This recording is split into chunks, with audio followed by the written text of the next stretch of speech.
It's a cold, windy day, but that's not going to stop us up here in Sault Ste. Marie, Michigan. Today's the first day of boiling up the maple sap to make the syrup. Come on, let's go.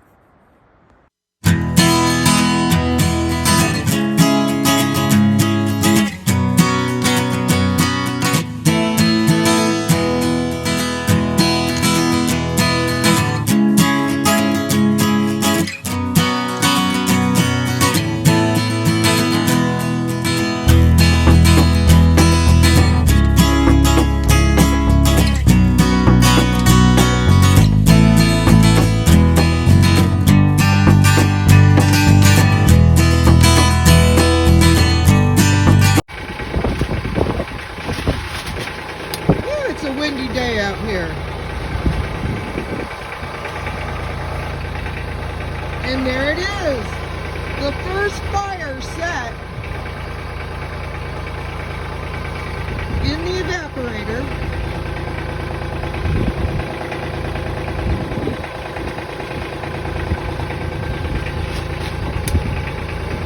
We've got that shelter there with all that wood that we can hang out and stay safe. So Mark's getting this first log going with his little fire starter.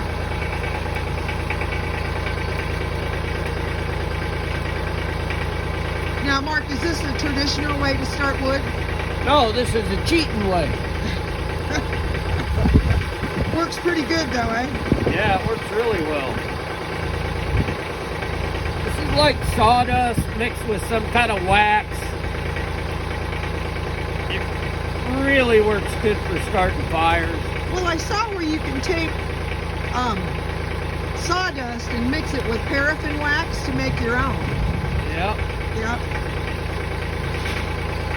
Yep, and you can see it's a going.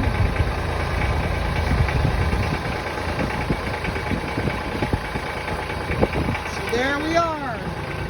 We burnt the barrel out. And then Mark's put, if you look down there, you can see there's some cast iron grating.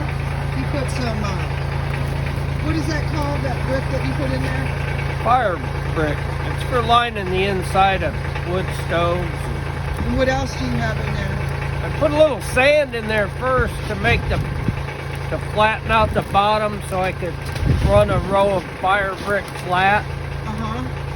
I have a 12-inch drywall taping knife. I put sand in there and use that 12-inch drywall taping knife because those fire brick are 4 inches wide and I wanted 3 of them flat. So I put the sand in there, I flattened it out 12 inches wide, laid the 3 rows lengthways, and then I stood 2 up on the side. All right, so it's protected then. What is the purpose of that? Well, it'll help keep the bottom of the barrel from burning out, and it'll help hold heat.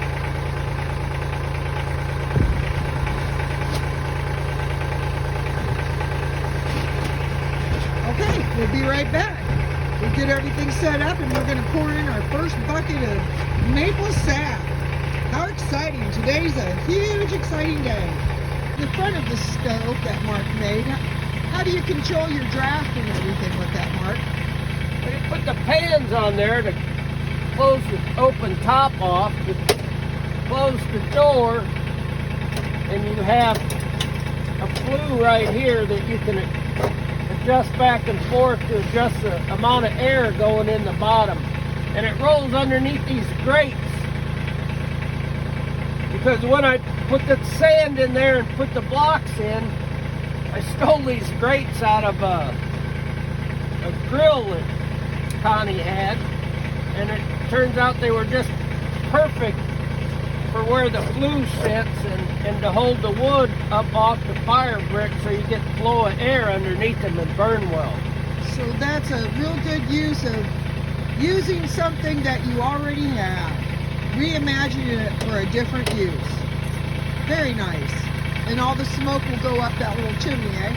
Yep, pretty much. You can see that there. It gets a good flow underneath there. Good. So you get a good draft with that chimney, and it does really well. Okay, and we're going. We got that first steam table on. First steam table pan.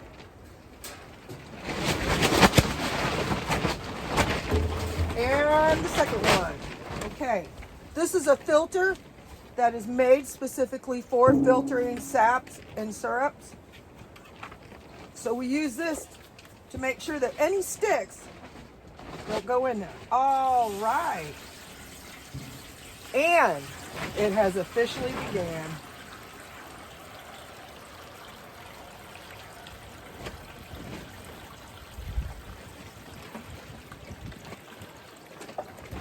Ooh, that's already hot.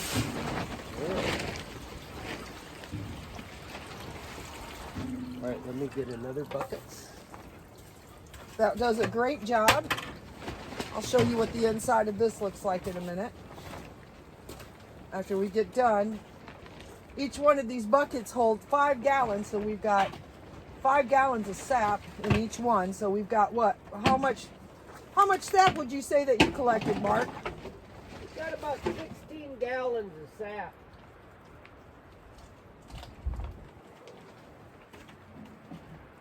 So it takes 40 gallons of sap to make 1 gallon of maple syrup. Now every tree is a little different. When I tap the birch trees, it takes me 110 gallons of the sap to make 1 gallon of birch syrup.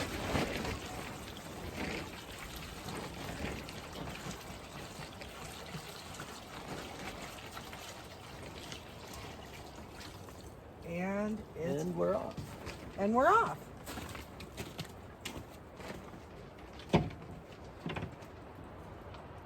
So I'll show you the inside of that. You can see there's, get my hand away. You can see there's little sticks and there's little pieces of debris in there. So this makes sure that we get as much of that out as we can. We filter our syrup. We filter it every time we change it over to the next boiling. Like when I go to finish it, I'll take it and I'll filter it then too. So okay, we've got the first sap in the maple syrup burner in the evaporator. Now you can hear that wind whipping around us. It's cold out there, but it's nice here by the fire, and it'll get even warmer. And you can see there, that's what the sap looks like when you first pour it into the pans. It's nice and clear, just like water. But if you were to stick your finger in there and taste it, you could definitely taste the sweetness and a little hint of maple. But that gets stronger as you boil it. This beauty here means more to me than if Mark would have got me a new truck. This thing is fantastic.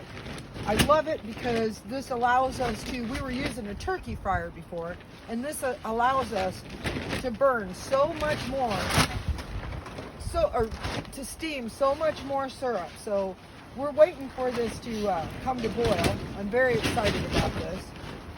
It's always a fun time boiling up sap, but remember, you can be doing this too. You don't have to just have maple trees to do this. There's poplar trees out there, there's walnut trees, there's pecan trees, there's box elders, the ironwood. They say that tastes like butterscotch. Every single syrup has a different flavor. So you don't have to, just because you don't have red maples or sugar maples around you, you can do all different kinds of trees. And I'll do some research and give you more information on that.